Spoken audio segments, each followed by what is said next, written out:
제가 질문 하나 드리고 말씀 시작하겠습니다. 우리가 누군가를 쉽게 용서할 수 없는 이유가 뭐라고 생각을 하십니까? 제가 여러분들께 이렇게 여쭙지는 않았습니다. 아직도 용서를 못하신 분이 계십니까? 라고 원래는 묻고 싶었지만 제가 이렇게 여쭙지 못하고 왜 우리는 이렇게 쉽게 사람을 용서할 수 없을까? 라고 여쭤본 거죠. 성경을 그래도 연구하고 그래도 열심히 공부하는 사람의 입장에서 볼 때 사람들이 가장 난해한 주제가 뭡니까? 라고 묻는다면 저는 용서라고 말하고 싶습니다. 용서가 뭔지 저는 압니다. 당연히 알죠. 여러분들도 알고 저도 압니다. 그걸 모른다는 이야기가 아니라 이 용서를 둘러싼 여러 가지의 원리들이 저는 이해하기가 매우 어려운 부분이 있더라는 겁니다. 일단 제가 두 가지만 한번 예를 들어서 말씀을 드리면요. 첫 번째로 용서는 내가 분명히 피해자잖아요. 그런데 내가 용서를 하지 않는 순간 나는 죄인이 됩니다. 그 사람의 죄는 내가 용서하지 않는 순간 이제 중요하지가 않아요.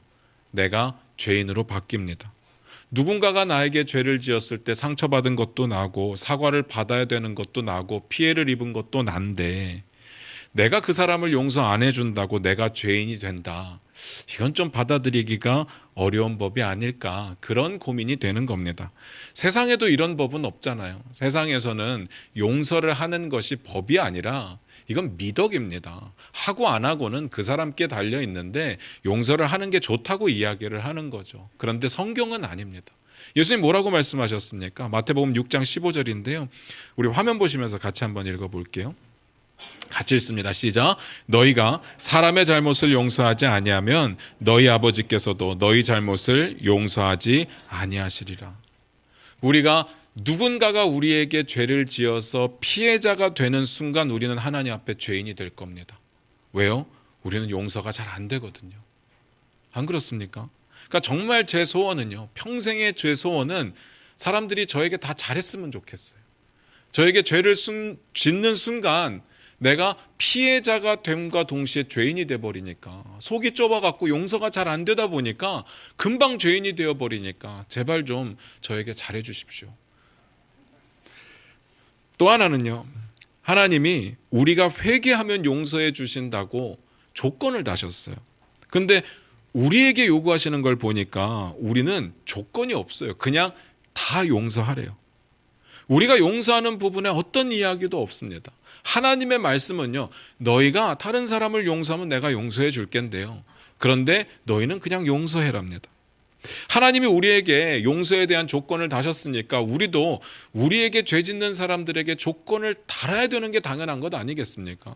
나한테 제대로 사과를 해야 된다든지, 아니면 물질적 피해 보상을 제대로 해줘야 된다든지, 아니면 차후에 내가 회복되는 모든 과정에 드는 금전적인 손해도 갚아주겠다든지, 이 정도의 약속은 해줘야 우리가 용서를 하든지 말든지 고민을 해볼 텐데, 하나님의 말씀은 그런 게 없습니다. 그냥 용서해라. 그래서 좀 억울하죠. 그래서 사실 용서하기가 힘들지 않은가 생각을 하는 겁니다. 그런데 솔직히 말씀드리면 이건 변명이고요, 핑계입니다. 우리는요, 나에게 나쁜 짓을 한 사람이 그냥 싫은 겁니다. 내가 그 사람을 용서해 주고 나서 그 사람이 양심의 가책에서 벗어나 자유함을 누리는 게 그냥 싫은 거예요. 그 사람 잘 되는 꼴이 보기 싫습니다. 아닌가요? 오늘 본문 말씀 같이 보면서 그 이야기를 좀 나눌 텐데요. 오늘 말씀은 사실 드릴 이야기는 별로 없어요. 이건 그냥 저와 여러분이 실천해야 되는 내용이지 여기에 대해서 설명을 많이 드릴 내용은 없습니다. 성경의 내용도 굉장히 짧잖아요. 그냥 이건 보면 아는 내용입니다. 그래서 설명드릴 게 많이 없어요. 그래도 한번 보도록 하겠습니다. 마태복음 18장 21절입니다. 같이 읽습니다. 시작. 그때 베드로가 나와 이르되 주여, 형제가 내게 죄를 범하면 몇 번이나 용서하여 주이리까? 7번까지 하오리까? 오늘 본문 말씀이 이렇게 시작했습니다. 그때. 이런 단어 무조건 중요합니다. 그때가 언제입니까? 주어진 본문을 이해하기 위해서 가장 중요한 게 뭐예요? 전문맥이죠. 근데 전문맥 한번 찾아보도록 할 텐데요. 지난주에 어떤 이야기 나눴는지 혹시 기억나십니까? 마태복음 18장 15절을 한번 찾아봅니다. 같이 읽겠습니다. 시작. 내 형제가 죄를 범하거든 가서 너와 그 사람과만 상대하여 권고하라. 만일 들으면 내가 내 형제를 얻은 것이요. 기억나시죠? 내 형제가 죄를 범하거든. 우리 교회 안에 우리 교회를 흔들 만한 심각한 죄가 있다는 사실을 내가 알았을 때 그때 내가 어떻게 하느냐라는 질문이었습니다. 결론이 뭐였습니까? 방금 우리가 함께 읽었던 15절 뒷부분에 나와 있습니다. 만일 들으면 네가 네 형제를 얻은 것이요. 우리가 할 일은요 간단합니다. 우리 형제가 죄를 지었을 때 형제로 하여금 죄를 깨닫게 해주는 겁니다. 자신의 죄를 가지고 하나님 앞에 온전히 내어놓고 설 수 있도록 도와주는 겁니다. 그 다음은요 하나님이 하실 거예요. 용서를 하시던 용서를 안 하시던 하나님이 하실 겁니다. 그런데 제대로 된 죄를 회개하게 되면 하나님은 당연히 용서하시겠죠.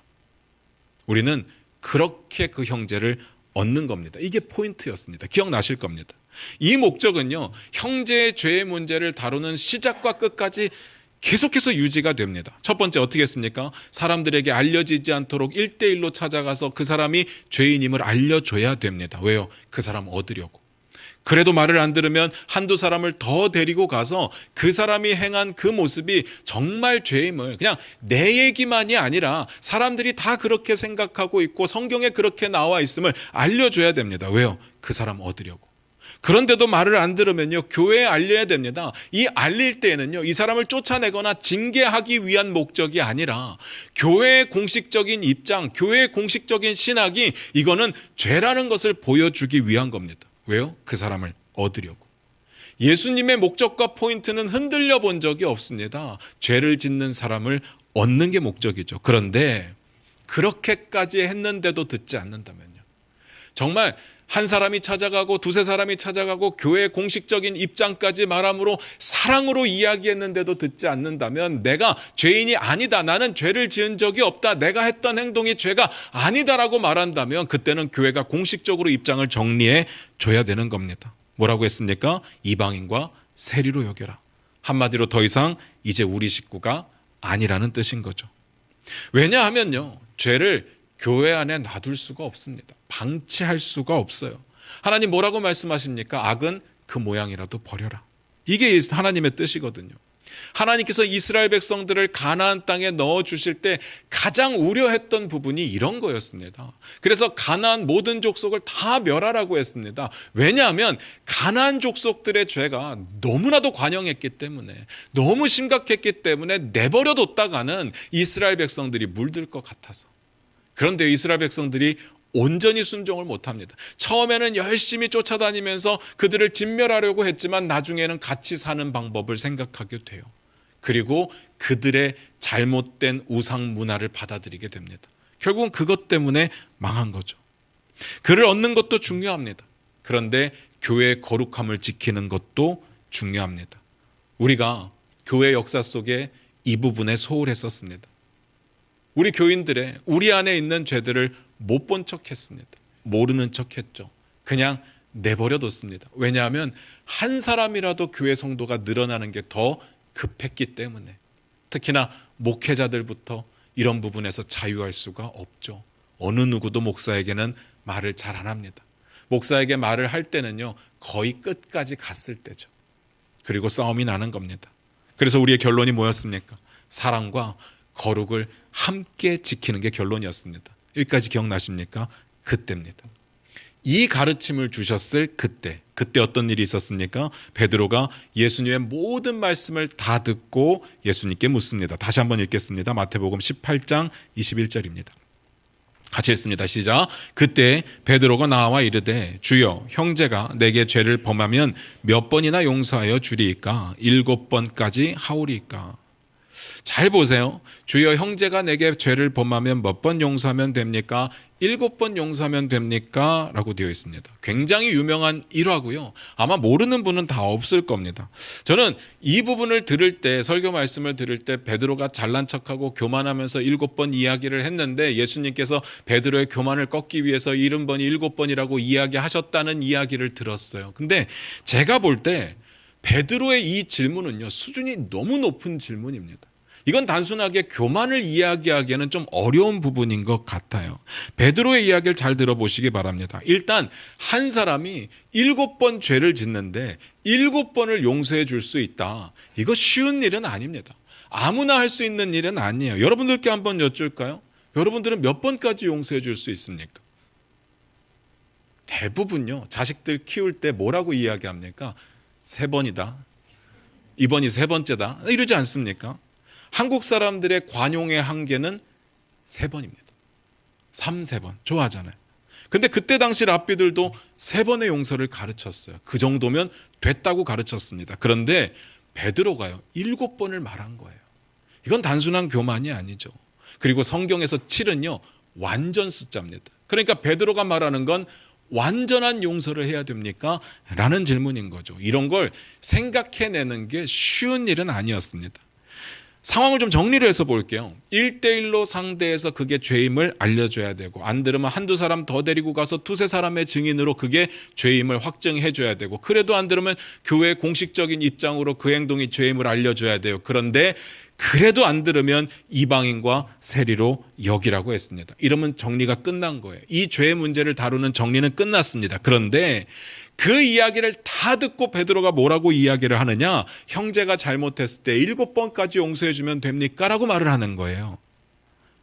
이미 이방인과 세리로 여기라고 하셨습니다. 결론 다 났어요. 근데 베드로가요, 그 이야기를 듣고 7번을 용서해 주면 됩니까? 라고 말을 하는 거예요. 어떻게 들으면 동문서답처럼 보입니다. 어떻게 들으면 도대체 예수님 말씀하실 때 뭘 들은 거야? 라고 하실 수도 있어요. 그래서 한번 전문맥을 볼게요. 마태복음 18장 15절입니다.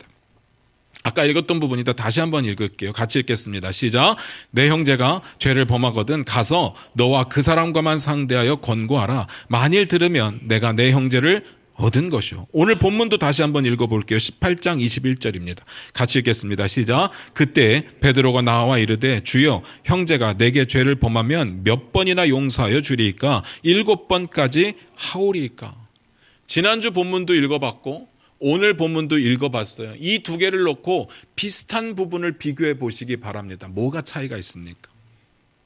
지난주 내용에다가 오늘 내용에 덧붙여진 단어가 하나 있어요. 뭡니까? 내게.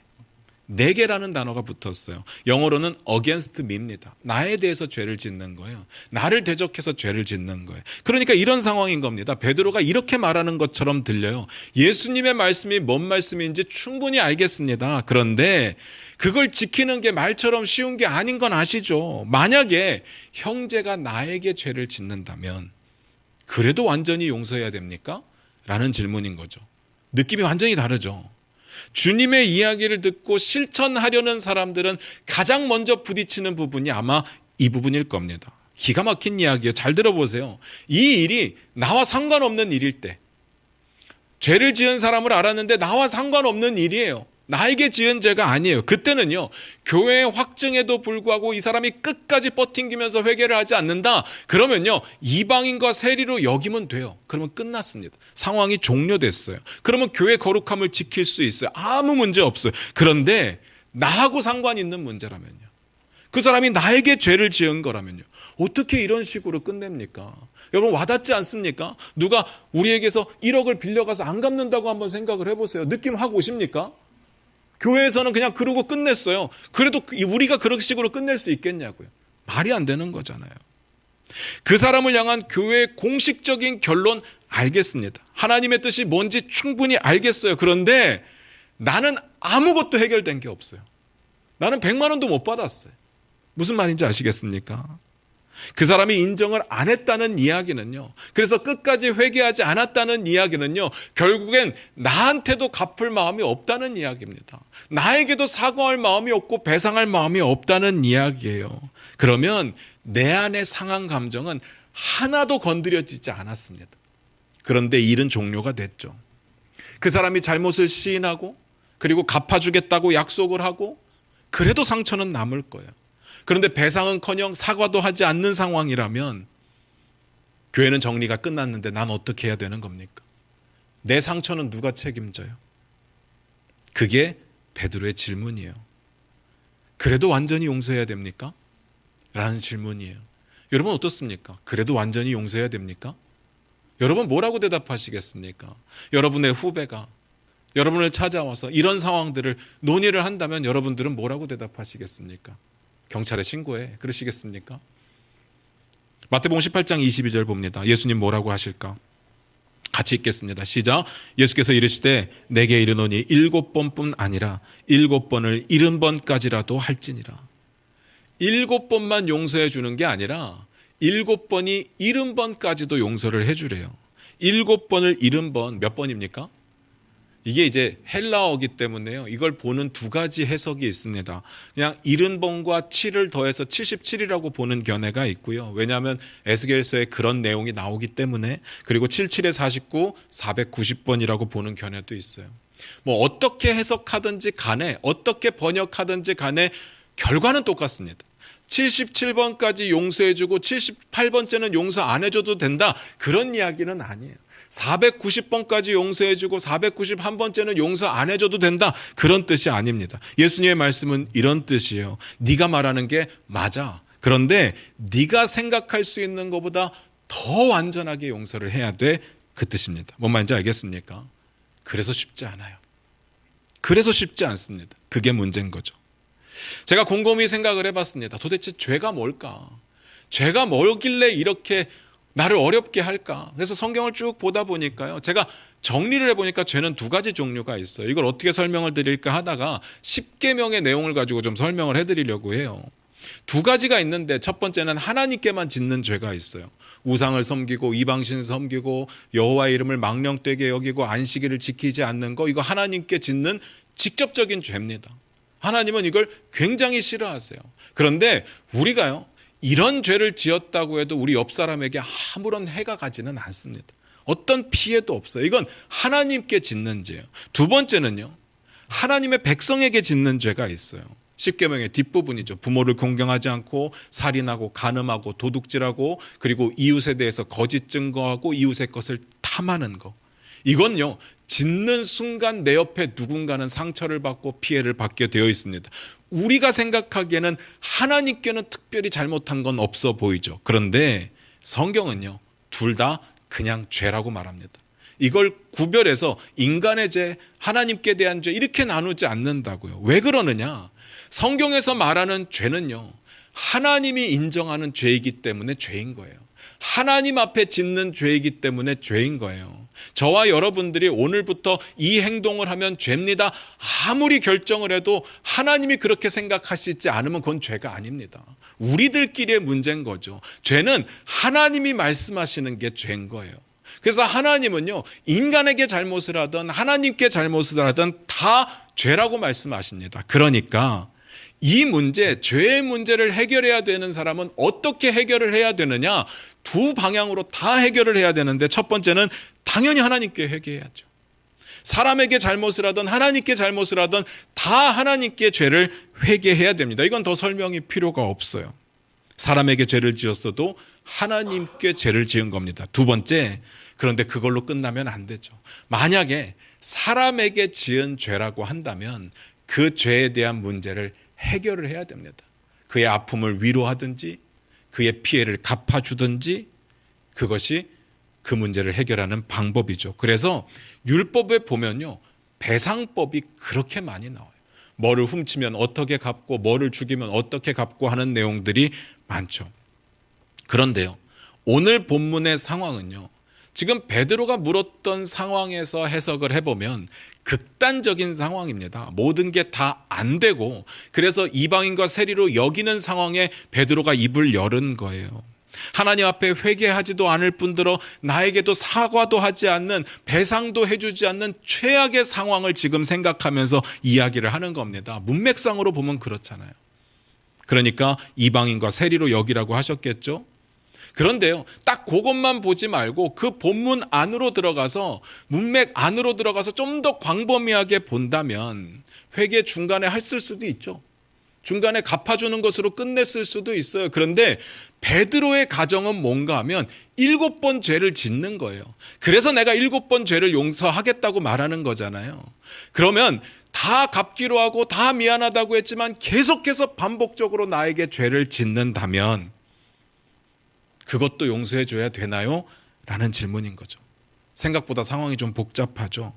그런데 어떤 복잡한 상황이든 상관없이 예수님의 결론은 간단합니다. 그래도 용서해라. 네가 생각하는 것보다 더 완전히 용서해라. 너무 답답하죠. 내가 피해자라고요. 내가 잘못한 게 아니에요. 그런데 내가 용서를 해줄지 말지를 결정할 권한도 없어요.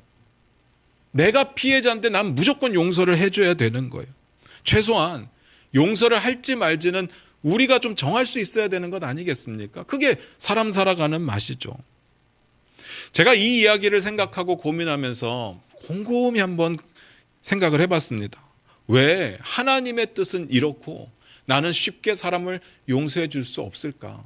누군가 나에게 죄를 지었을 때 정말 하나님의 뜻대로 쿨하게 괜찮아, 내가 용서해 줄게 하면 좋겠는데 그것도 힘들지만 말을 그렇게 해놓고도 속으로 계속 꽁하고 그 사람이 미운 이유가 뭘까 고민을 해봤거든요. 세 가지 결론이 내려지더라고요. 가장 첫 번째는 내가 아프니까. 내가 아파서 그래요. 그게 마음이든지 내 몸이든지 내 처지든지 어쨌든 그 사람 때문에 엉망이 된 겁니다. 상처가 난 거예요. 그래서 그 상처를 볼 때마다 기억이 떠오릅니다. 용서가 안 돼요. 이 상처가 온전히 회복이 돼도 이 모든 실수와 실패들이 다 갚아진다고 해도 용서가 될까 말까인데 이 상처만 보면요, 그 사람이 미워 죽겠어요. 어떻게 용서를 합니까? 그래서 용서가 안 되는 거예요. 그리고 두 번째는요, 그 사람의 죄값을 내가 해결해 준다고 생각을 하기 때문에 더 용서가 안 돼요. 이게 뭔 말이냐? 내가 용서를 해주잖아요. 정말 하기 싫은데 하나님의 뜻이 그래서 용서를 해주면 그 사람은요, 너무 자유해질까 봐. 최소한 미안한 감정이라도 갖고 살아야 되고 양심의 가책이라도 갖고 살아야 되는데 내가 용서를 해주는 순간 그 사람은 모든 것에서 자유해지니까 그게 싫은 거예요. 잘 들어보시기 바랍니다. 이 문제는 제가 짚고 넘어갈게요. 우리는 그럴 자격도 없고 그럴 권한도 없습니다. 예수님께서 십자가에 달리셨을 때 자기를 비방하던 사람들이 있었습니다. 자기를 비웃는 사람들이 있었고 조롱하던 사람들이 있었어요. 그 사람을 보시더니 예수님께서 뭐라고 말씀을 하시느냐? 아버지, 저들의 죄를 사하여 주옵소서. 잘 생각해 보면요, 이거 되게 이상한 이야기입니다. 예수님이요, 십자가에 매달리시기 전에는요, 사람들에 대해서 죄사함의 선포를 엄청 많이 하셨어요. 너 죄사함을 받았다 라는 이야기를 자주 하셨어요. 그런데 이번에는요, 너희들을 내가 용서할게 라고 이야기하는 것이 아니라 아버지, 저들의 죄를 사하여 주옵소서 라고 이야기를 하는 거예요. 왜 그럴까요? 아니, 다른 사람들의 죄는 내가 용서가 되는데 버르장머리 없이 나한테 지금 이런 죄를 지어 난 도저히 용서가 안 돼, 이런 걸까요? 그런 게 아니에요. 사람이 할 수 있는 용서와 하나님이 해줄 수 있는 용서를 지금 구별하고 계시는 겁니다. 결론적으로 말씀드리면 예수님은요, 그 사람들의 죄값을 하나님께 맡기셨어요. 하나님께 넘기셨어요. 그 심판을 하나님께서 하시도록 내어드렸습니다. 그리고 예수님은 어떤 내용도 성경에 기록되어 있지는 않지만 예수님의 성품의 특성을 우리가 문맥을 통해서 쭉 보면 100% 용서해 주셨을 겁니다. 그러지 않았겠습니까? 예수님은 사랑의 예수님이신데 두 가지 용서가 함께 있다는 걸 보여주신 거예요. 이거 아셔야 됩니다. 그러니까요, 그 사람이 자유해질까 봐 걱정하지 마세요. 그건 하나님이 하실 겁니다. 하나님의 뜻에 맞으면 하실 거고 아니면 안 하실 거고요. 우리는 우리의 영역에서 용서하면 되는 거죠. 마지막 세 번째입니다. 우리가 왜 용서하지 못할까? 이 부분이 진짜 중요한데요, 용서를 과정이라고 생각하지 않고 완성이라고 생각하기 때문에 그렇습니다. 그러니까 용서가 잘 안 되는 거예요. 용서하고 싶은데 안 된다고 말하는 이유가 여기 있어요. 이게 무슨 말이냐? 예수님께서 완전한 용서를 하라고 우리에게 말씀하신 거잖아요. 야, 너희가 완전히 용서해, 이런 건 아니지만 베드로의 질문이 이미 7번이라고 했으니까 7은 완전 숫자잖아요. 근데 예수님은 거기다가 70을 더하든지 70을 곱하든지 하셨어요. 완전한 숫자에 70번을 더 더하니까 얼마나 더 완전하겠습니까? 70번을 곱한다면 얼마나 더 완전하겠습니까? 그러니까 우리는요, 완전히 용서한다는 이야기를 이 정도로 완벽하게 용서해야 된다고 생각을 하는 거예요. 그런데 잘 생각해 보시면요, 용서는 절대로 한 방에 끝나지 않습니다. 한 방에 끝날 거였으면 애초부터 7번의 용서가 필요가 없어요. 7 곱하기 70의 용서가 필요 없습니다. 한 번 용서하실 때 끝났겠죠. 하나님의 용서는 완전하신 용서예요. 그래서 하나님이 용서하시면 한 방에 끝납니다. 더 이상 그 죄에 대해서 묻지 않을 거예요. 우리 이거 성경 한번 찾아보기로 하겠습니다. 이사야서 38장 17절인데요. 화면 한번 보실게요. 이사야 38장 17절입니다. 같이 읽겠습니다. 시작. 보옵소서, 내게 큰 고통을 더하신 것은 내게 평안을 주려 하심이라. 주께서 내 영혼을 사랑하사 멸망의 구덩이에서 건지셨고 내 모든 죄를 주의 등 뒤에 던지셨나이다. 한 번 회개하고 한 번 용서하신 죄는요, 주의 등 뒤로 던졌대요. 여러분들 중에 여러분의 등 뒤를 보실 수 있는 분 계신가요? 거울 말고 직접 볼 수 있는 분 없을 겁니다. 그 뜻이에요. 안 보시겠다는 이야기입니다. 우리가 자백하면 모든 불의에서 깨끗게 하실 거다. 그의 죄를 도말하실 거다라고 말씀을 하시죠. 그런데도 불구하고 이미 다 용서해 주셨는데 왜 우리에게 또 회개를 요구하느냐? 이건요, 구원받는 문제가 아닌 겁니다. 이미 구원받고 하나님의 자녀가 된 사람들에게 하나님의 자녀답게 살지 못하는 것을 책망하는 거예요. 문제가 완전히 다르죠. 이건 심판의 이야기가 아닙니다. 물론 이런 건 있을 수 있어요. 앞에서 말씀드렸듯이 하나님의 뜻을 인정하지 않아요. 아무리 이게 성경에서 죄라고 이야기한다라고 가르쳐줘도 그건 죄가 아니라고 주장한다면 거긴 할 말이 없어요. 그러니까 이방인과 세리라고 여기라고 하시는 겁니다. 무슨 말인지 아시겠습니까? 그들의 믿음은요, 구원에 이르는 믿음이 안 되는 겁니다. 왜냐하면 하나님의 말씀을 받아들일 마음이 없으니까. 그건 상관없는 이야기예요. 제가 드리고 싶은 이야기는 하나님의 용서는 완전한데 그래서 우리가 헷갈리고 있다는 이야기를 드리는 거예요. 우리도 하나님처럼 완전히 용서해 주고 싶은데 안 되니까 여기서 실망하고 포기하게 되는 겁니다. 앞에서도 말씀드렸듯이 우리가 용서한다고 해서 하나님이 우리를 죄에서 구원해 주신 것처럼 우리의 죄값을 사해 줄 수는 없어요. 절대 그렇게 되지 않습니다. 그러니까 우리는 완전한 용서를 할 수는 없어요. 우리의 용서는요, 과정이라고 말씀을 드렸어요. 시작이라고 말씀을 드리는 겁니다. 용서는요, 우리가 함으로써 완전해진다는 이야기가 아니라 용서는 계속해서 하라는 이야기입니다. 그래서 완전하다는 이야기, 완전한 용서란 이야기는 완벽한 용서라는 이야기가 아니라 7번이 되든 77번이 되든 490번이 되든 계속해서 그 용서를 진행하라는 이야기입니다. 그런데 우리가 용서가 과정이라는 걸 모르죠. 그러니까 실망하는 겁니다. 용서가 안 된다고 이야기를 하는 거예요. 무슨 말인지 아시겠습니까? 결론입니다. 하나님은요, 우리의 용서에 대해서 조건을 다셨잖아요. 근데 우리는 왜 조건을 달면 안 되는 거냐? 제가 앞에서 그런 질문을 드렸어요.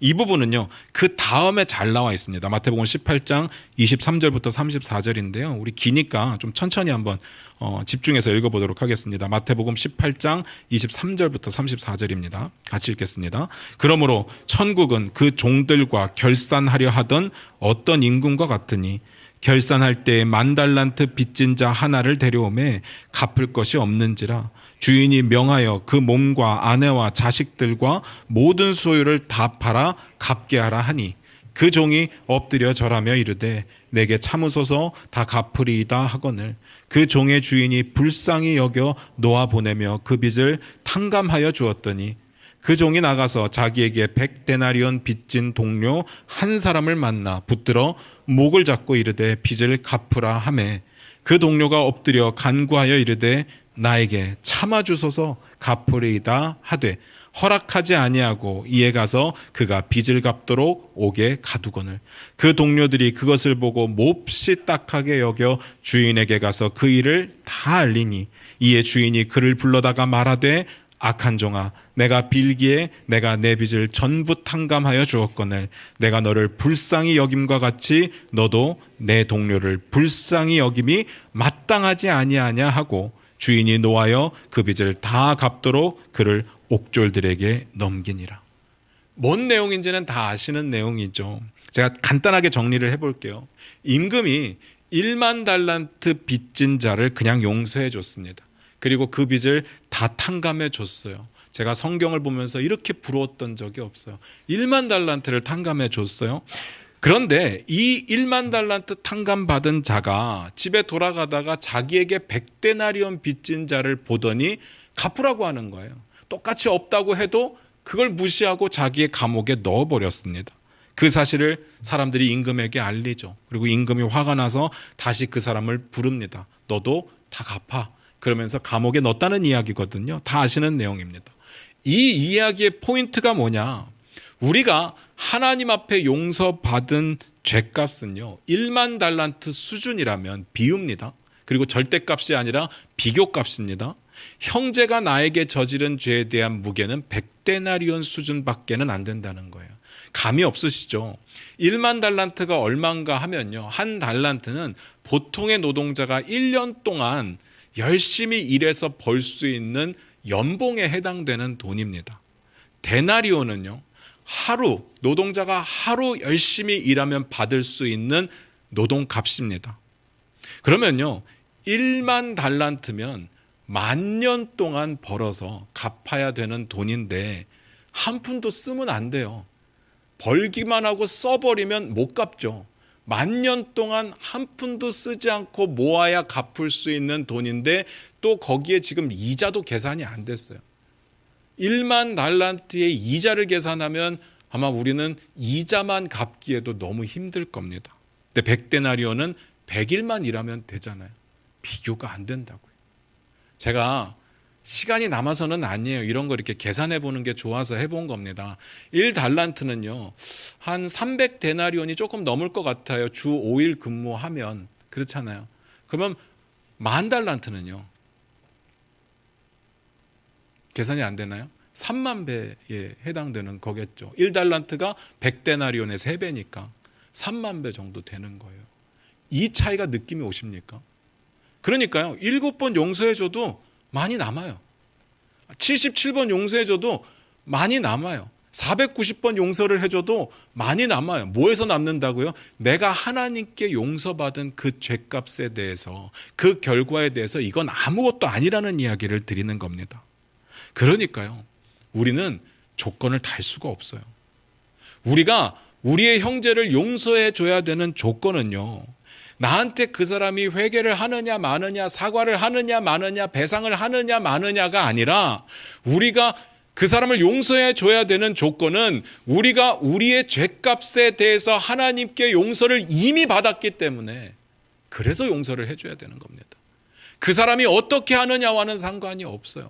그건 그 사람의 몫으로 넘기고요. 우리는 하나님께 이미 용서받았기 때문에 우리는 용서해야 됩니다. 남을 용서할 조건이 이미 충족되었습니다. 그러면서 한 번 더 강조를 하시죠. 마지막 구절도 읽어볼까요? 마태복음 18장 35절입니다. 같이 읽습니다. 시작. 너희가 각각 마음으로부터 형제를 용서하지 아니하면 나의 하늘 아버지께서도 너희에게 이와 같이 하시리라. 이와 같이 하는 게 뭐예요? 용서하지 않겠다. 굉장히 부담스러우시죠. 우리가 용서하지 않으면 하나님께서도 용서하지 않으신답니다. 말씀 마무리 지을게요. 우리가 용서하는 게요. 어마어마하게 손해일 것 같고 어마어마하게 억울한 일처럼 보여질지 모르겠지만 우리가 용서받은 것에 비하면 정말 아무것도 아닙니다. 아무것도 아니에요. 그리고 하나님께서는 한 번 용서하시고 나면 그 죄를 보지도 않으세요. 거기에다 죄값까지 완전히 해결해 주세요. 그런데 우리는 어떻습니까? 용서해 준다고 굉장히 생색은 내지만 항상 생각나잖아요. 뒤끝이 엄청납니다. 그냥 그 사람이 조금 얄미운 짓 할 때마다 내가 너를 어떻게 용서했는데 네가 나한테 이럴 수 있어, 이런 생각이 든다니까요. 그런데 그런 용서도 뭐가 아까워서 못하느냐라는 이야기를 드리고 싶은 겁니다. 우리의 용서는요, 완성의 용서가 아니라니까요. 우리의 용서는 과정입니다. 그래서 시작이 필요한 거고요. 그 시작이 완성이 아니기 때문에 매일의 삶 속에 계속해서 용서가 필요한 것 아니겠습니까? 뭐가 그렇게 용서가 아깝습니까? 또 미운 마음 들 텐데 쉽게 하십시오. 그리고 용서하십시오. 이 이야기만 하고 마칠게요. 그렇다면 우리는 어떤 죄값을 용서받았기 때문에 이렇게 억울한 마음이 들더라도 용서를 해야 될까? 저는 늘 이 부분을 생각할 때마다요, 스스로를 고민하면서 경악을 금치 못합니다. 생각해 보니까 야, 이것까지도 나를 용서해 주셨구나 라는 부분들이 정말 많아요. 제가 웬만하면 예를 들어서 설명을 드리겠지만 부끄러워서 말씀을 못 드리겠어요. 정말 야, 이런 것도 나를 용서해 주셨는데, 제가 나한테 저렇게 말투로 좀 기분 나쁘게 한 거, 제가 나를 이렇게 조금 놀린 거, 머리 없다고 막 비웃고 막 이러는 거, 그거 왜 용서하지 못할까? 그런 마음이 들더라는 겁니다. 여러분 아니십니까? 시편 32편 1절 제가 자주 인용하는 구절인데요. 제가 한번 읽어드리도록 하겠습니다. 화면 보시면서 잘 들어보시기 바랍니다. 허물의 사함을 받고 자신의 죄가 가려진 자는 복이 있도다. 하나님께서요, 우리의 죄를 용서해 주시는 것으로 끝난 게 아니라 하나님은 우리의 죄를 등 뒤로 던지셔서 보지 않으실 거고 우리의 죄에 대해서 가려주신대요. 우리는 굳이 우리의 죄에 대해서 내가 밝히지 않는 한 하나님께서는 그것에 대해서 침묵하시겠다는 이야기예요. 그래서 복인 거예요. 그래서 이게 은혜입니다. 잘 생각해 보시기 바랍니다. 누구를 용서하지 못하겠다면 우리 죄가 가려져서 모르고 있나 본데, 하나님께서 우리를 용서하신 죄가 그거보다 훨씬 더 컸다는 것을 기억해 주시기를 부탁을 드립니다. 저는 목회를 하면서 건강하게 목회를 하려고 노력하는 원동력 중에 하나가 가족이라는 이야기를 자주 말씀을 드렸습니다. 제가 좋은 가장은 아니지만 아내에게 부끄럽지 않은 남편, 자식들에게 부끄럽지 않은 아빠가 되기 위해서 최선을 다하려고 노력을 하고 정직하게 살려고 노력을 합니다. 그런데 그렇다고 해서 죄를 안 짓고 사느냐? 그건 아니죠. 아마 저의 죄가 드러나는 순간 목회를 그만둬야 될지도 모르겠습니다. 제가 범죄를 저질러서가 아니라 쪽팔려서 목회를 못할 것 같아요. 하나님은 다 용서해 주셨지만, 그래서 하나님은 다 가려주셨지만, 만약에 하나님이 얄밉게 생각하면서 다 들춰낸다면 어떻게 목회를 하겠습니까? 우리가 받은 용서, 우리가 해줘야 될 용서 일일이 리스트업 해가지고 비교하면서 야, 내가 받은 것보다 네가 나한테 저지른 게 더 큰데, 이러는 건 의미가 없다는 이야기입니다. 종류도 비교가 안 되겠지만 용서의 수준도 다릅니다. 우리의 용서는요, 그저 화를 거두는 겁니다. 관계를 회복하려는 노력 정도를 하는 겁니다. 근데 우리 주님의 용서는 뭡니까? 우리가 돈 주고도 살 수 없는 거, 어떤 노력으로도 이룰 수 없는 거, 내가 권력을 가지고도 가질 수 없는 그 구원을 허락하신 겁니다. 우리는 그저 화를 거두는 것 뿐이고요. 비교가 안 되죠. 그런데요, 그 화를 거두는 게 누구한테 유익이냐? 신기한 건요, 우리가 누군가를 용서해 줄 때 가장 자유함을 누리는 사람은, 저 사람이 양심의 가책도 없이 자유하게 살 것 같지만 저 사람을 용서하면서 가장 자유함을 누리는 사람은 결국은 나라는 것을 발견하게 될 겁니다. 우리는 감정의 이 얽매임으로부터 벗어날 수 있는 방법이 될 겁니다. 내 속에 상처받은 감정들이 치유되고 회복되는 이유가 될 겁니다. 그러니까 용서하십시오. 이 용서는 시작입니다. 과정입니다. 아직 용서하지 못한 사람이 있으시다면 오늘 용서하십시오. 기도하겠습니다.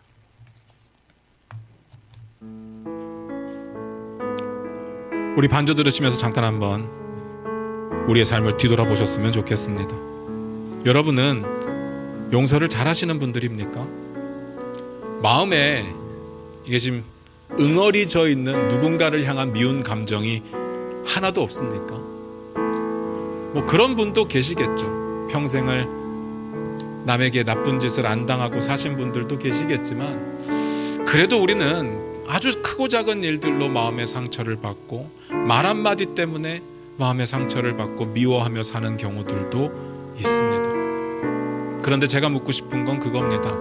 왜 아직 용서 안 하셨습니까? 제가 말씀드렸던 세 가지 이유 중에 있나요? 내가 아프기 때문에? 저 사람을 자유롭게 만들고 싶지 않아서? 아니면 내 용서가 완전해야 되니까? 예수님께서 베드로에게 주시는 대답은 분명합니다. 70번이 7번이 돼도 용서해라. 주님이 요구하시는 용서는요, 완전한 용서, 완벽한 용서가 아니라 끊임없는 용서입니다. 사랑하는 성도 여러분, 여러분을 힘들게 한 사람들이 떠오르십니까? 도저히 용서가 안 되는 사람이 있습니까? 가족 중에도 있고 직장에도 있고 학교에도 있고. 그런데 주님의 명령은 오히려 단순합니다. 그 사람의 죄의 무게, 그 사람의 죄의 종류 다 상관없습니다. 용서해라. 교회는 비록 교회의 거룩함을 지키기 위해서 죄인들을, 회개하지 않는 죄인들을 이방인 세리 취급을 해야 될지 모르겠지만, 우리의 개인은요, 개개인은요, 각자 하나님이 주신 사랑으로 용서하며 그들을 대해야 되지 않겠습니까? 하나님의 명령 가운데, 성경에 나와 있는 어떤 기록 가운데 미워해도 된다는 이야기는 없더라고요. 지금 여러분의 숙제는 여러분의 마음속에 떠오르는 그 사람을 용서하는 겁니다. 그런데 제가 한 번만 더 말씀드리면, 여러분이 용서하는 그 용서가 완성은 아닙니다. 그래서 시작이 필요한 겁니다. 그래서 여러분은 결단하셔야 되는 겁니다. 오늘 이 자리를 빌어 아까워하지 마시고, 지금까지 버텼던, 내가 어떻게 용서를 안 하고 버텼는데 하는 그 마음이 아니라 용서를 해주십시오. 여러분의 마음을 풀어주십시오. 하나님 앞에 떳떳이 서십시오. 그것이 우리에게 요구하신 하나님의 뜻이라고 저는 생각을 합니다. 이 시간 우리 같이 기도하기를 원합니다. 하나님, 나를 용서하여 주시옵소서. 하나님, 내가 누군가를 용서하지 못한 그런 죄를 짓고 있다면 나를 용서하여 주시옵소서. 오늘 이후로 우리는 용서하기를 원합니다. 용서의 시작을 알립니다. 우리 다 같이 그렇게 기도하며 나아갑니다. 기도하겠습니다.